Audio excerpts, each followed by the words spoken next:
कूद पड़ो मैदाने जंग में, चिंता की कोई बात नहीं। चंद्र किरण को रोक सके ऐसी कोई रात नहीं। शूरवीर को बांध सके ऐसी कोई जंजीर नहीं। किस लाचारी में बैठा तू, है तुझको धिक्कार रे। बन सकता जब विश्व विजेता, क्यों बैठा मन मार रे। हंसते हैं जो हंसने दो, तुम उन्हें मजाक बनाने दो। खटक रहा जो दिल दिमाग में, भूल जा उनको जाने दो। जो दुश्मन बनकर बैठा, उसको दुश्मनी निभाने दो। दुनिया का है काम यही, बस उन्हें मजाक उड़ाने दो। इससे मत घबराओ साथियों, यही जगत व्यवहार रे। बन सकता जब विश्व विजेता, क्यों बैठा मन मार रे। नमस्कार दोस्तों, आपके अपने YouTube चैनल NCERT टॉपिक पर मैं संदीप शर्मा आपका हार्दिक अभिनंदन करता हूं, आपका हार्दिक स्वागत करता हूं। होप आप सब अच्छे होंगे, आप सब स्वस्थ होंगे। और हमारा अध्ययन चल रहा है दोस्तों NCERT की किताबों से बनाए गए नोट्स में से। कक्षा 7 भूगोल का अध्ययन चल रहा है दोस्तों। जो नोट्स हैं दोस्तों सभी प्रतियोगी परीक्षाओं के लिए अति महत्वपूर्ण हैं। और कक्षा 7 भूगोल का अध्ययन चल रहा है और पाठ संख्या 7 तक हम पहले अध्ययन कर चुके हैं। आज पाठ संख्या 8 का हम अध्ययन करेंगे। कक्षा 7 भूगोल की जो पाठ्य पुस्तक है उसका नाम है हमारा पर्यावरण। पाठ संख्या 8 मानव पर्यावरण, अन्योन्य क्रिया, उष्णकटिबंधीय एवं उपोष्ण प्रदेश। तो चलिए आरंभ करते हैं। Amazon basin. सर्वप्रथम आपको समझना है बेसिन क्या होता है। कोई नदी होती है और इसमें अनेकों सहायक नदियां आकर मिल जाती है और ये एक अपवाह क्षेत्र बनाती है। इस कुल क्षेत्र को हम क्या कहते हैं? बेसिन कहते हैं। ठीक है, चलिए पढ़ते हैं। भूमध्य रेखा के 10 डिग्री उत्तर से 10 डिग्री दक्षिण के मध्य भाग को भूमध्य रेखीय प्रदेश कहते हैं और अमेजन नदी इसी प्रदेश से होकर बहती है। आगे देखिए, जिस स्थान पर कोई नदी किसी अन्य जल राशि से मिलती है उसे नदी का मुहाना कहते हैं। अमेजन नदी बेसिन ब्राज़ील के भागों, पेरू के कुछ भागों, बोलीविया, इक्वाडोर, कोलंबिया तथा वेनेजुएला के छोटे भाग से अपवाहित होती है। पहले देखिए, इस चित्र को समझने की कोशिश कीजिए। 0 डिग्री रेखा और इसके उत्तर और दक्षिण में ये मुख्य अमेजन नदी है और ये इसकी सहायक नदियां हैं। और ये जो क्षेत्र है दोस्तों, ये कुल बेसिन है अमेजन का, क्योंकि इधर से अनेकों इसकी सहायक नदियां आकर इसमें मिलती हैं मुख्य नदी अमेजन में। और सबसे बड़ी नदी नील के बाद दूसरा जो नंबर है वो है इसी अमेजन नदी का। और दक्षिण अमेरिका में है ये और सबसे बड़ा देश दक्षिण अमेरिका का ब्राज़ील है दोस्तों। चलिए आगे पढ़ते हैं। वर्षा वनों में परजीवी पौधों के रूप में यहाँ आर्किड एवं ब्रोमीलाइड पैदा होते हैं। वर्षा वनों में प्राणी जगत की प्रचुरता होती है। टूकन, गुंजन पक्षी, रंगीन पक्षती वाले पक्षी पाए जाते हैं। ये पूछा गया था दोस्तों, आप एग्ज़ाम पेपर उठाकर देख लीजिएगा सीटेट का, जो दिसंबर 2021 और जनवरी 2022 में हुए।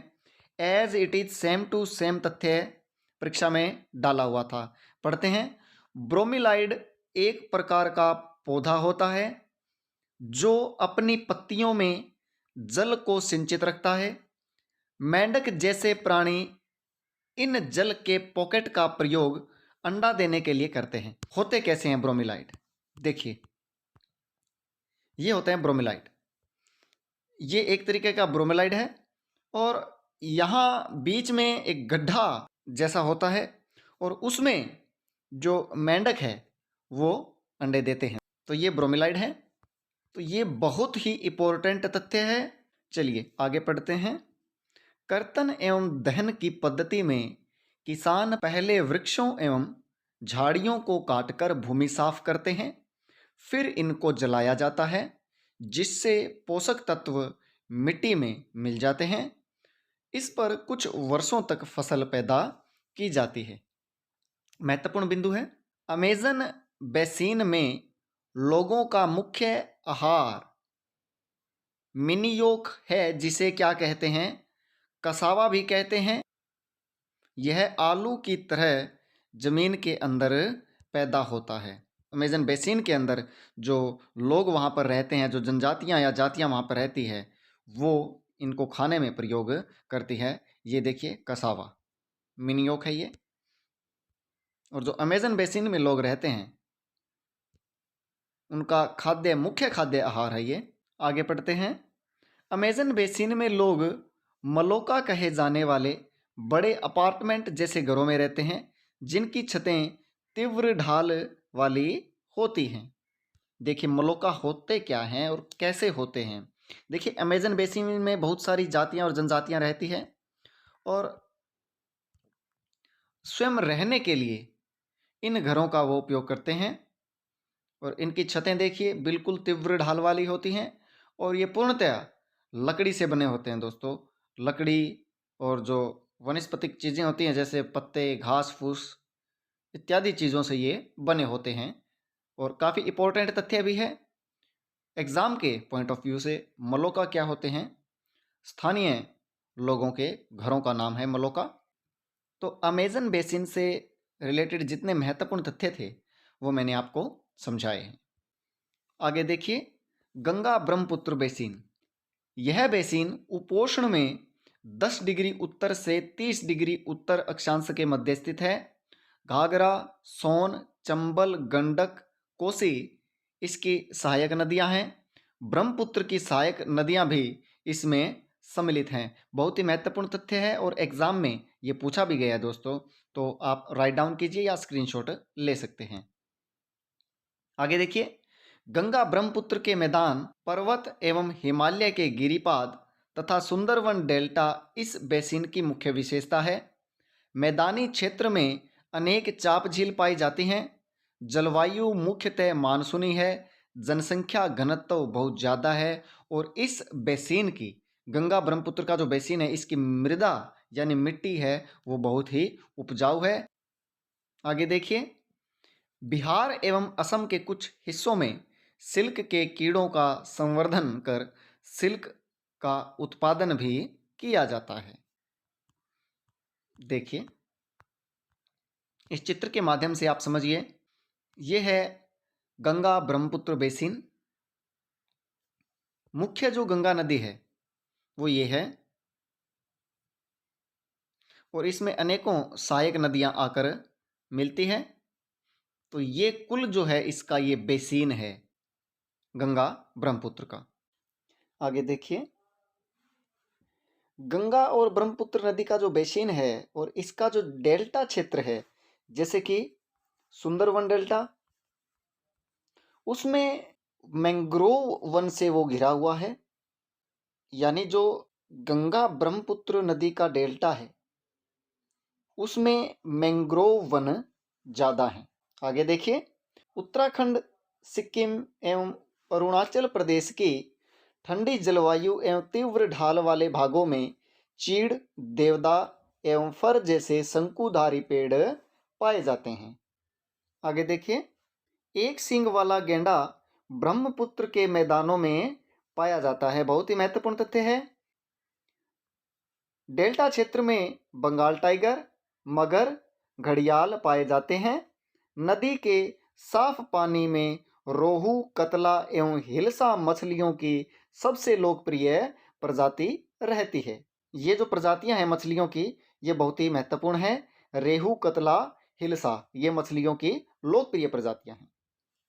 देखिए, गंगा नदी के संरक्षण के लिए नमामि गंगे कार्यक्रम को शुरू किया गया है और ये प्रोग्राम 2014 में इसका आरंभ हुआ दोस्तों।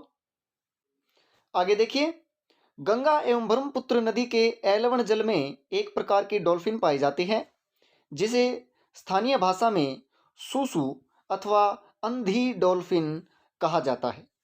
और अंधी डॉल्फिन दिखने में कैसी होती है दोस्तों? ये देखिए, अंधी डॉल्फिन। और इसके बारे में ये तथ्य है कि गंगा एवं ब्रह्मपुत्र नदी के एलवण जल में एक प्रकार की डॉल्फिन पाई जाती है जिसे स्थानीय भाषा में सुसु अथवा अंधी डॉल्फिन कहा जाता है। सुसु की उपस्थिति से जल की शुद्धता का पता चलता है। रसायन की अत्यधिक मात्रा वाले गैर उपचारित औद्योगिक एवं शहरी गंदगी इन प्रजातियों को नष्ट कर रही है। और बहुत ही गंभीर समस्या आज दोस्तों ये है कि इसमें बिना उपचार किया गया जल गंगा में बहाया जा रहा है, जिस कारण जो जलीय जीव हैं वो धीरे धीरे धीरे धीरे नष्ट होते जा रहे हैं दोस्तों। आगे देखिए, सुसु की उपस्थिति से जल की शुद्धता का पता चलता है। और भारत का राष्ट्रीय जलचर गंगाई डॉल्फिन है। बहुत ही मोस्ट इंपॉर्टेंट तथ्य है दोस्तों, मोस्ट इंपॉर्टेंट है और बहुत बार एग्जाम में पूछा गया। भारत का राष्ट्रीय जलचर गंगाई डॉल्फिन है। मोस्ट इंपॉर्टेंट ये तथ्य है। आगे देखिए, वेलिनेरिया हाइड्रिला स्थानीय खरपतवार हैं दोस्तों। इस बेसिन के ये स्थानीय खरपतवार हैं। इलाहाबाद, कानपुर, वाराणसी, लखनऊ, पटना एवं कोलकाता शहर गंगा नदी के तट पर स्थित हैं। मोस्ट इंपॉर्टेंट है। और शहरों के नाम देकर पूछ लिया जाता है कि ये शहर कौन सी नदी के किनारे पर बसा हुआ है, या 4 सिटीज आपको बता दी जाएंगी। ऑप्शन में 4 सिटी मिलेंगी और पूछा जाएगा कि निम्न में से गंगा नदी के किनारे अवस्थित शहर है, तो इनमें से एक मिलेगा आपको। आगे देखिए, इलाहाबाद में गंगा एवं यमुना नदी का संगम है। आगे देखिए, उत्तर प्रदेश एवं बिहार बौद्ध स्तूप के लिए प्रसिद्ध हैं। लखनऊ का इमामबाड़ा, असम का काजीरंगा एवं मानस वन्य जीव अभ्यारण्य कई दर्शनीय यहाँ पर स्थल हैं। और आगे देखिए, जलवायु के आधार पर विश्व के घास स्थलों को 2 श्रेणियों में विभाजित किया गया है। कितनी श्रेणियों में? 2 श्रेणियों में। कौन कौन सी? शीतोष्ण प्रदेश के घास स्थल और उष्ण कटिबंधीय घास स्थल। अब देखिए, प्रेयरी। प्रेयरी क्या है दोस्तों? एक घास का मैदान है। कहाँ पड़ता है? देखिए, उत्तरी अमेरिका में। उत्तरी अमेरिका के शीतोष्ण घास स्थल को प्रेयरी कहते हैं। ये समतल, मंद ढालान या पहाड़ियों वाले प्रदेश हैं जहां पेड़ कम तथा घास अधिक है। 2 मीटर तक ऊंची घास होती है। प्रेयरी पश्चिम में रॉकी पर्वत एवं पूर्व में ग्रेट लेक से घिरे हुए हैं। प्रेयरी संयुक्त राज्य अमेरिका एवं कनाडा के कुछ भागों में फैले हुए हैं। अमेरिका के प्रेयरी का अपवाहन मिसिसिपी की सहायक नदियां तथा कनाडा के प्रेयरी का अपवाहन सास्केचुआन की सहायक नदियां करती है। अमेरिकी मूल निवासी रेड इंडियंस का निवास स्थल प्रेयरी है। प्रेयरी की अन्य आदिवासी जातियां कौन सी है? अपाची, क्रो, क्री तथा पोनी के भी निवास स्थान प्रेयरी हैं। प्रेयरी की जलवायु के संबंध में कुछ तथ्य दिए गए हैं दोस्तों। पहला तथ्य देखिए, महाद्वीप के मध्य में होने के कारण यहाँ चरम तापमान वाली महाद्वीपीय जलवायु होती है। ग्रीष्म तापमान 20 डिग्री सेल्सियस, जबकि शीत ऋतु में कनाडा के विनिपेग में तापमान हिमांक से -20 डिग्री सेल्सियस होता है। वार्षिक वर्षा सामान्य होती है। उत्तर दक्षिण अवरोध की अनुपस्थिति में यहाँ चिनूक नामक एक गर्म और स्थानीय पवन बहती है जो कि शीत ऋतु में बहती है। कौन सी ऋतु में बहती है दोस्तों? शीत ऋतु में बहती है। कौन सी? चिनूक नामक एक गर्म और स्थानीय पवन। बहुत ही महत्वपूर्ण तथ्य है चिनूक। ठीक है, ये एक स्थानीय पवन है और गर्म पवन है। चलिए आगे बढ़ते हैं। वनस्पति जात एवं प्राणी जात। प्रेयरी में सरपत, विलो, ऑल्डर एवं पॉपुलर जैसे पेड़ उगते हैं। मुख्य फसल क्या है? मुख्य फसल है दोस्तों मक्का, आलू और सोयाबीन। यहाँ विशाल मवेशी फार्म को रैंच एवं उसकी देखभाल करने वाले को काउबॉय कहते हैं। आगे देखिए, बाइसन या अमेरिकी भैंस इस प्रदेश का सबसे महत्वपूर्ण पशु है। गेहूं के अत्यधिक उत्पादन के कारण प्रेरी को विश्व का धान्यागार भी कहते हैं। आगे देखिए, वेल्ड शीतोष्ण घास तल। दक्षिण अफ्रीका के शीतोष्ण घास तल को वेल्ड कहते हैं। वेल्ड 600 मीटर से 1100 मीटर तक की विभिन्न ऊंचाई वाले उर्मिल पठार होते हैं और ये कहाँ पर है? ये हैं दक्षिण अफ्रीका में। ठीक है, आगे देखिए, ऑरेंज एवं लिम्पोपो नदी की सहायक नदियां इस प्रदेश को सिंचित करती है। बहुत ही प्रमुख नदी है ये, मोस्ट इंपोर्टेंट नदियां हैं। वेल्ड शीतोष्ण घास तल की कौन सी? ऑरेंज और लिम्पोपो। आगे देखिए, वेल्ड मैदान ड्रैकेसबर्ग पर्वतों से घिरा है। इसके पश्चिम में कालाहारी रेगिस्तान स्थित हैं। वेल्ड दक्षिणी गोलार्ध में स्थित है। आगे देखिए, हिंद महासागर के प्रभाव के कारण वेल्ड की जलवायु नम होती है। शीत ऋतु में तापमान 5 डिग्री सेल्सियस से लेकर 10 डिग्री के मध्य रहता है। ग्रीष्म में तापमान लगभग 20 डिग्री सेल्सियस से ऊपर तक रहता है। आगे देखिए, वेल्ड क्षेत्र में वर्षा नवंबर से फरवरी के बीच में ग्रीष्मकालीन महीनों में होती है। वेल्ड में घास ज़्यादा है। लाल घास झाड़ियों में पनपता है। बबूल, मारोला ऊंचे हुए वेल्ड में उगते हैं। शेर, तेंदुआ, चीता एवं कुडू प्रमुख जानवर हैं। वेल्ड पशुपालन एवं खनन के लिए बहुत ही प्रसिद्ध है। मक्का, गेहूं, ज्वार प्रमुख फसलें हैं। भेड़ पालन यहाँ के लोगों का मुख्य व्यवसाय है। भेड़ पालन। आगे देखिए, मोरिनो भेड़ एक लोकप्रिय भेड़ है। कौन सी भेड़? मोरिनो। और मोरिनो जो भेड़ है वो प्रमुखतया कहाँ है? वो प्रमुखता है ऑस्ट्रेलिया में। ये होती हैं मोरिनो भेड़। इनके 2 सींग होते हैं जो आगे से मुड़े हुए होते हैं। ये देखिए,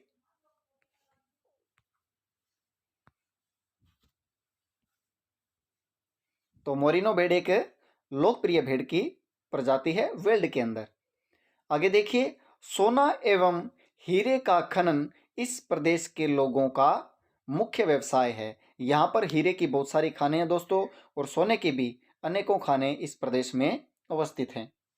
तो दोस्तों, आज की कक्षा आपको कैसी लगी कमेंट करके अवश्य बताएं, और यदि आप चैनल पर नए आए हैं तो चैनल को ज़रूर सब्सक्राइब करें, वीडियो को ज़रूर लाइक करें दोस्तों। साथ में चलते रहे, कुछ बीच ही से फिर गए, गति ना जीवन की रुकी, जो गिर गए सो गिर गए, रहे हरदम उसी की सफलता अभिराम है, चलना हमारा काम है, चलना हमारा काम है।